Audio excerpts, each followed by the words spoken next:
नहीं है, आपको अस्पताल बनाने के लिए पैसा नहीं है, मिड डे मील में आप बच्चों को नमक रोटी खिला रहे हैं, नौजवानों को रोजगार देने के लिए आपके पैसा नहीं है, खाद की बोरी देने के लिए पैसा नहीं है। आप कह रहे हैं आप अपनी सनक को पूरा करने के लिए डिटेंशन सेंटर बनाएंगे, जहां पे घुसपैठियों को रखेंगे, उनको फ्री बिजली, फ्री पानी, फ्री एजुकेशन, रहने का घर, सड़क देश की जनता के पैसे से देंगे। वहां कहा गया 18% वोट काटे जाएंगे। क्या इस सदन की चिंता नहीं होनी चाहिए? उत्तर प्रदेश में आप 3 करोड़ वोट काटेंगे, 3 करोड़ वोट काटेंगे। आप बिहार जाते हैं, वहां घुसपैठिया चिल्लाते हैं, झारखंड जाते हैं, वहां घुसपैठिया चिल्लाते हैं, दिल्ली आते हैं, वहां घुसपैठिया चिल्लाते हैं, हरियाणा जाते हैं, वहां घुसपैठिया चिल्लाते हैं, महाराष्ट्र जाते हैं, वहां घुसपैठिया चिल्लाते हैं, आसाम जाते हैं, वहां घुसपैठिया चिल्लाते हैं, घुसपैठिया पकड़ नहीं पाते। यह कौन सा घुसपैठिया है? प्रधानमंत्री जी की कौन सी लोकप्रियता है कि ईवीएम से चुनाव कराएंगे तो लोकप्रियता कायम रहेगी, बैलेट से चुनाव कराएंगे तो लोकप्रियता खत्म हो जाएगी। एसआईआर आप क्यों करा रहे हैं, ये कारण आपको देश को बताना पड़ेगा, ये कारण आपको देश के सामने रखना पड़ेगा।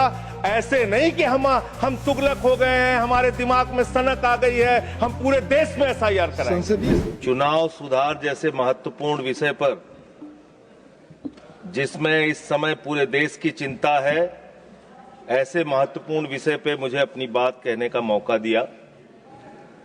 मान्यवर, वोट का अधिकार एक लंबे संघर्ष के बाद हिंदुस्तान को मिला।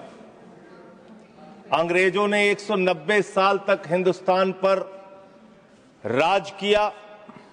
उनके खिलाफ हमारे क्रांतिकारियों ने, शहीद आजम भगत सिंह ने कुर्बानी दी, शहीद सुखदेव ने कुर्बानी दी, शहीद राजगुरु ने कुर्बानी दी, शहीद राम प्रसाद बिस्मिल ने कुर्बानी दी, शहीद खुदीराम बोस ने कुर्बानी दी, शहीद अशफाक उल्लाह ने कुर्बानी दी, शहीद रोशन सिंह ने कुर्बानी दी, और राष्ट्रपिता महात्मा गांधी ने त्याग और बलिदान से इस देश को आजाद कराया। और जब हमारा मुल्क आजाद हुआ तो भारत के संविधान के रचयिता बाबा साहब डॉक्टर भीमराव अंबेडकर जी ने कहा, इस देश में वोट के मामले में सब समान होंगे। राष्ट्रपति के वोट की भी गिनती एक होगी, प्रधानमंत्री के वोट की भी गिनती एक होगी, मुख्यमंत्री के वोट की गिनती भी एक होगी, सांसद विधायक के भी वोट की गिनती एक होगी, और गांव में रहने वाले मजदूर के वोट की गिनती, दलित के वोट की गिनती, पिछड़े समाज के लोगों के वोट की गिनती, आदिवासी के वोट की गिनती एक होगी।